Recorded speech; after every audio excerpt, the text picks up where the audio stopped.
बच्चों, welcome back to my YouTube channel base of education mantra. प्यारे बच्चों, जो आपका मिड टर्म का एग्जाम होने वाला है, ये उसके लिए क्वेश्चन पेपर और उसके आंसर है। ठीक है, वीडियो को लास्ट तक जरूर देखना, जिससे दिए गए सारे क्वेश्चन को सही प्रकार से समझ सकेंगे और पेपर में अच्छा नंबर। क्लास 7 सोशल साइंस की एक क्वेश्चन पेपर है और इसके हम आंसर को करने वाले हैं बच्चों। ठीक है, चलिए जल्दी जल्दी देखते हैं। ठीक है, वीडियो को लाइक शेयर और चैनल को सब्सक्राइब कर लीजिएगा। ठीक है, और पेपर को अच्छे से तैयारी कर लीजिएगा, आपके एग्जाम में पूछे जाने वाले हैं।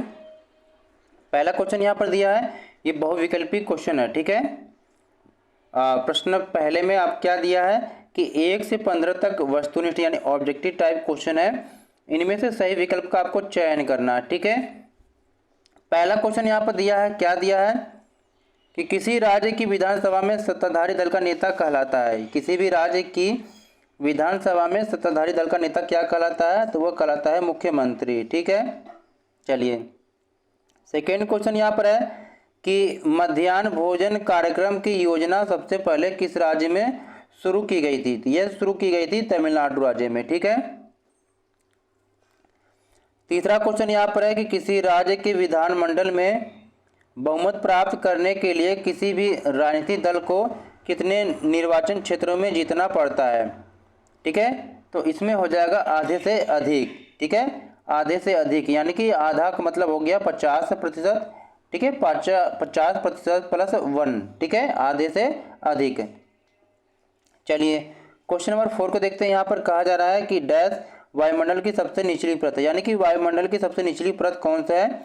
ऑप्शन डी यानी क्षोभमंडल हो जाएगा यहाँ पर। ठीक है, आगे देखते हैं क्वेश्चन नंबर 5 को देखते हैं बच्चों। क्या कहा जा रहा है कि ओजोन गैस की परत डैश से आने वाली हानिकारक किरणों से हमारी रक्षा करती है। तो जो ओजोन गैस की जो परत है, ठीक है, तो ये कहाँ से, यह सूर्य से आने वाली हानिकारक किरणों से हमारी रक्षा करता है। तो पांचवें का ऑप्शन ए सही हो जाएगा। ठीक है, अब यहाँ पर इंग्लिश में भी आप उसी प्रकार से देख लेंगे। चलिए आगे देखते हैं, क्वेश्चन नंबर 6 को देखते हैं। ठीक है, क्या कहा जा रहा है कि दीर्घकाल में किसी स्थान का औसत मौसम उस स्थान की डैश बताता है। क्या बताता है, आपको बताना है, तो वह जलवायु बताता है। ठीक है, ऑप्शन बी यहाँ पर करेक्ट हो जाएगा। ठीक है, 7वां क्वेश्चन यहाँ पर है कि वायुदाब मापने वाले यंत्र को कहा जाता है, यानी कि वायुदाब मापने वाले यंत्र को क्या कहा जाता है, तो उसे कहते हैं वायुदाब मापी। ऑप्शन बी यहाँ पर राइट हो जाएगा। ठीक है, अगला क्वेश्चन यहाँ पर है, क्या कहा जा रहा है कि दिल्ली कौन सी शताब्दी में महत्वपूर्ण शहर बना। दिल्ली कौन सी शताब्दी में महत्वपूर्ण शहर बना। तो इस क्वेश्चन का जो राइट आंसर आप देखेंगे ऑप्शन बी 12वीं। ठीक है, 12वीं शताब्दी में ये बना।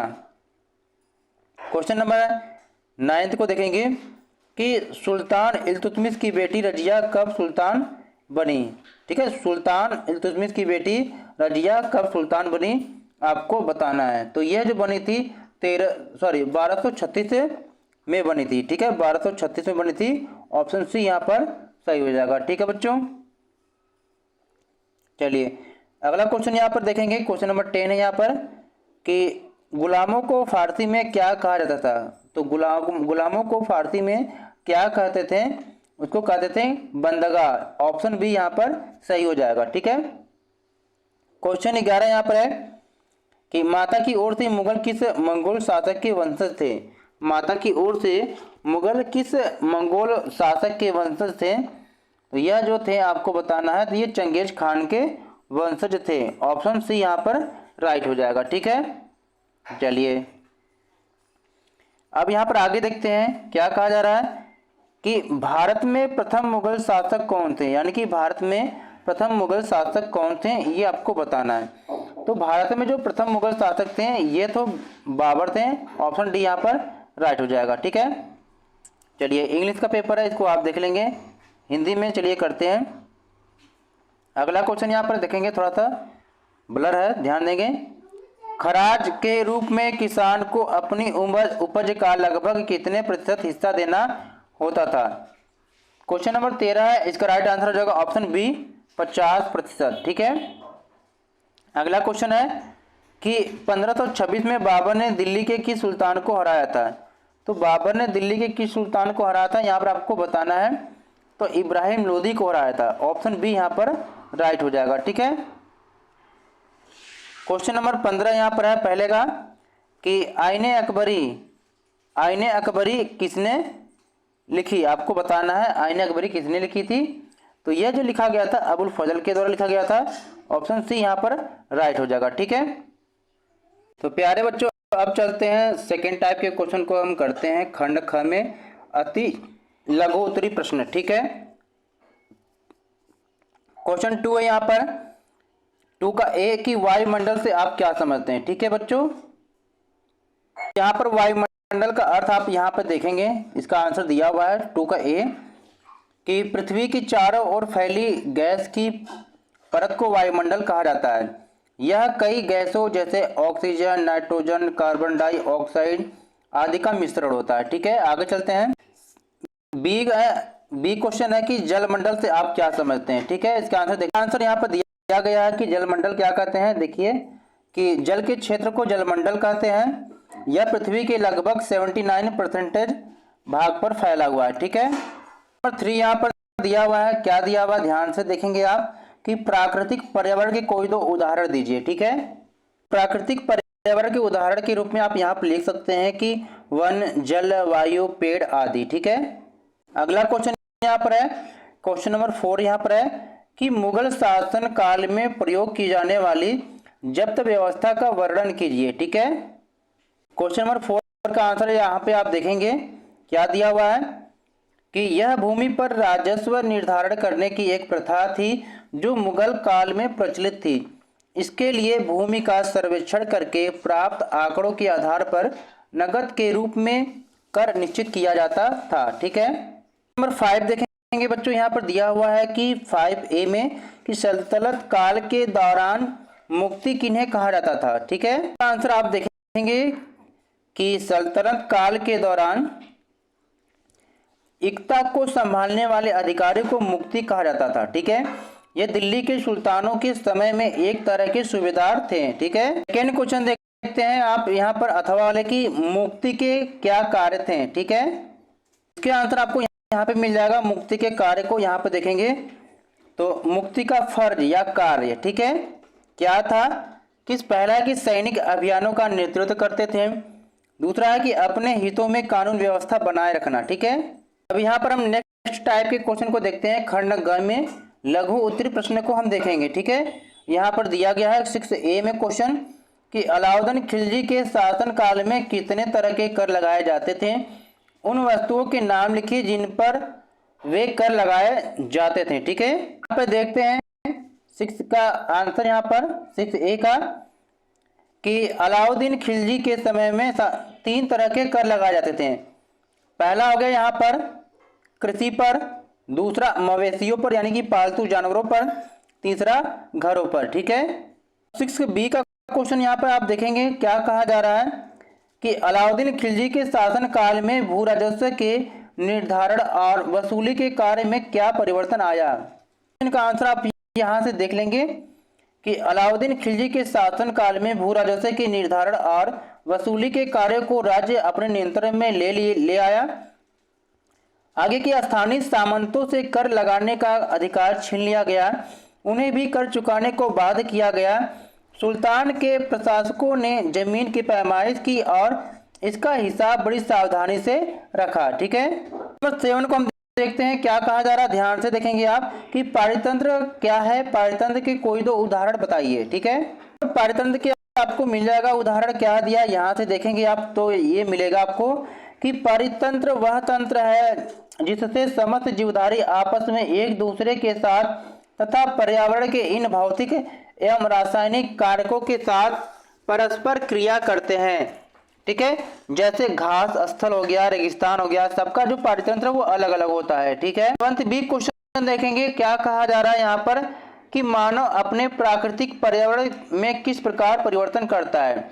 तो बच्चों आपको करना क्या है कि चाहे आप A का क्वेश्चन कर लेंगे चाहे B का, बीच में अथवा दे रखा है। ठीक है ना, 7B का आंसर आप यहाँ से नोट डाउन कर लेंगे। यहाँ पर दिया हुआ है कि जंगल साफ करके फसल उगाना, जानवरों को अपनी जरूरत के लिए पालना, रासायनिक ईंधनों का प्रयोग से प्रदूषण। ठीक है, अगले टाइप के क्वेश्चन है खंड घ दीर्घ उत्तरी प्रश्न है। क्वेश्चन नंबर 8 को हम देखते हैं कि वायुमंडल हमारे लिए क्यों जरूरी है। वायुमंडल हमारे लिए क्यों जरूरी है, आंसर आप यहाँ पर देखेंगे कि वायुमंडल हमारे लिए क्यों जरूरी है।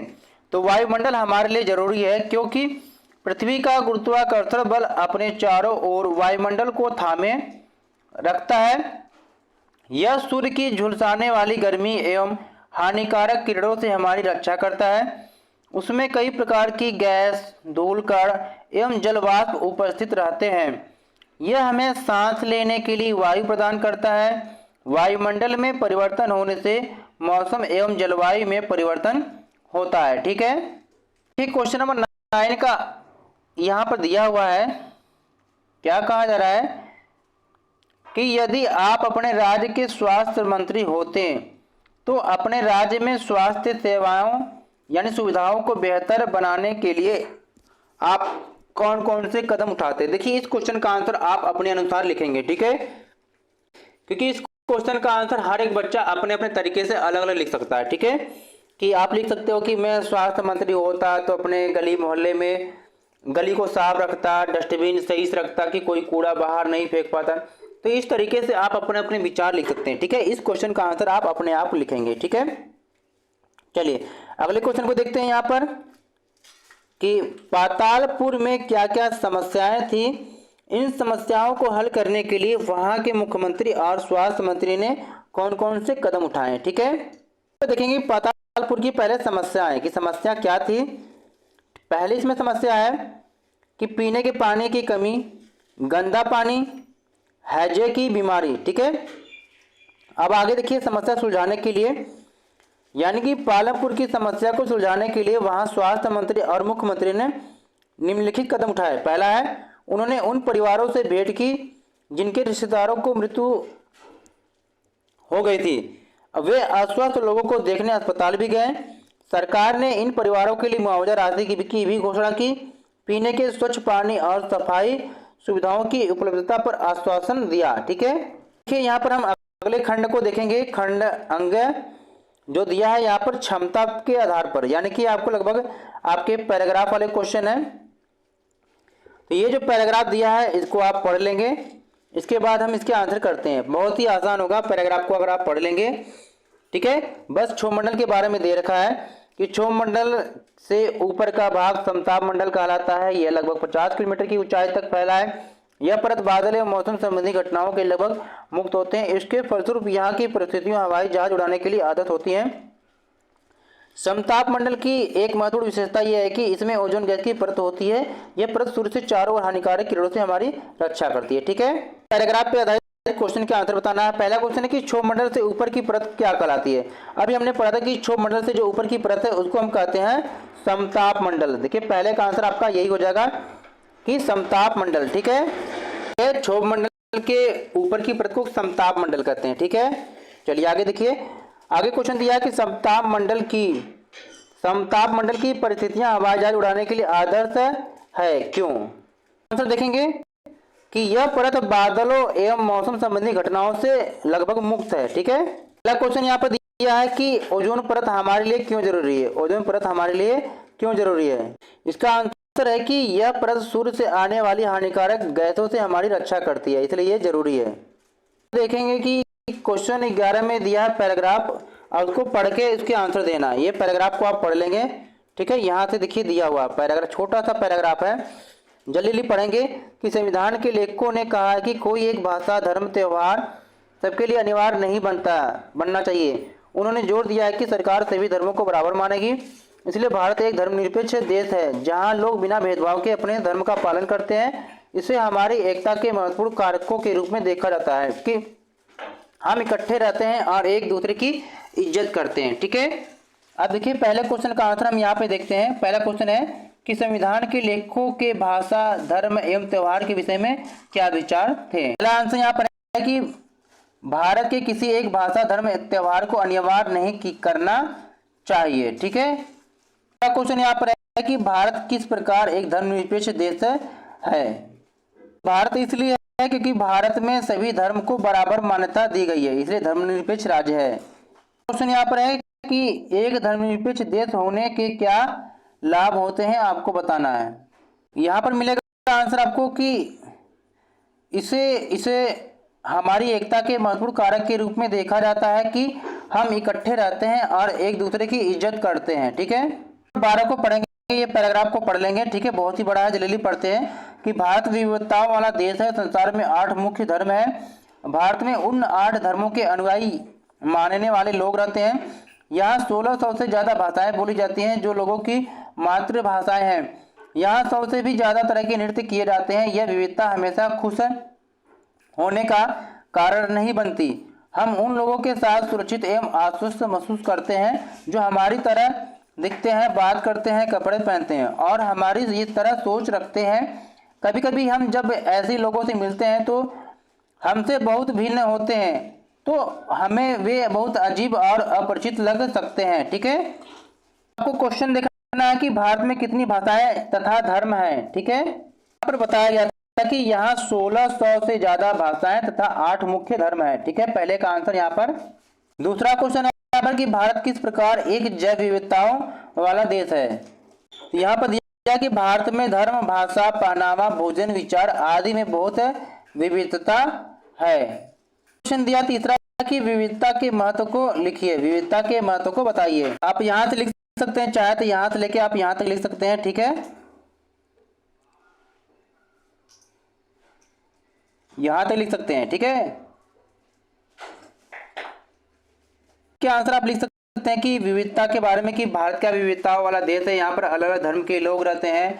ठीक है, और सभी क्या है मिलजुल कर कार्य करते हैं। तो ऐसे भी बनाकर आप लिख सकते हैं इस क्वेश्चन का आंसर। ठीक है, चलिए क्वेश्चन नंबर 13 देखते हैं। पैराग्राफ दिया, इसको पढ़ लेंगे आप अच्छे से। ठीक है, इसके बाद फिर इसके हम क्वेश्चन को देखते हैं। ठीक है, पैराग्राफ है कि आज अफसाना खुद एक बुलंद मजबूत दीवार है। मुंबई की नागपाड़ा बास्केटबॉल एसोसिएशन की आज वह प्रेरणा है 5 अन्य लड़कियों के लिए जो रोजमर्रा की जिंदगी को छोड़कर पहुंची हैं।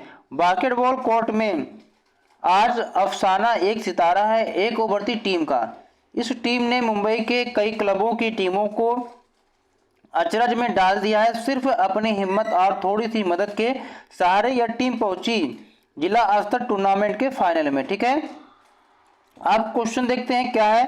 अफसाना कौन सा खेल खेलती है? तो अफसाना कौन सा खेल खेलती है? बास्केटबॉल खेलती है। ठीक है, क्वेश्चन यहाँ पर दिया है कि अफसाना किस प्रकार अन्य खिलाड़ियों के लिए प्रेरणा है। देखिए अब क्या है, अफसाना असामान्य कार्यों से अलग एक खिलाड़ी बनकर उभरी थी। ठीक है, तीसरा क्वेश्चन यहाँ पर है कि नागपाड़ा बास्केटबॉल एसोसिएशन की टीम जिला स्तर टूर्नामेंट के सेमीफाइनल में कैसे पहुंची थी, आपको बताना है। तो देखिए अपनी हिम्मत और थोड़ी सी मदद के सहारे यह टीम पहुंची जिला स्तर टूर्नामेंट के सेमीफाइनल में। ठीक है बच्चों, अब आपको क्या है ना, मैप के क्वेश्चन करना है, मानचित्र आधारित प्रश्न है। भारत के दिए गए राजनीतिक मानचित्र पर निम्नलिखित में से किन्हीं पांच स्थानों को आपको दर्शाना है। ठीक है, किन्हीं 5 स्थानों को दर्शाना है। जम्मू कश्मीर को, अजमेर को, बरार को, और आगे देखिए, और फिर इसके बाद आपको क्या इसमें फिल करना है, बंगाल को, पानीपत, मालवा। ठीक है, चलिए देखते हैं, आपके मैप है, आप इसमें को फिल कर सकते हैं। ठीक है, तो देखिए पानीपत आप फिल करेंगे तो आपको यहाँ से यहाँ तक मिल जाएगा। पानीपत देखिए ये यहाँ पर आपका हरियाणा में है। जम्मू कश्मीर आपको यहाँ पर इस राज्य में मिल जाएगा। अजमेर आपके राजस्थान में देखिए है। मालवा आपके मध्य प्रदेश में मिल जाएगा। बंगाल आपके पश्चिम बंगाल में है।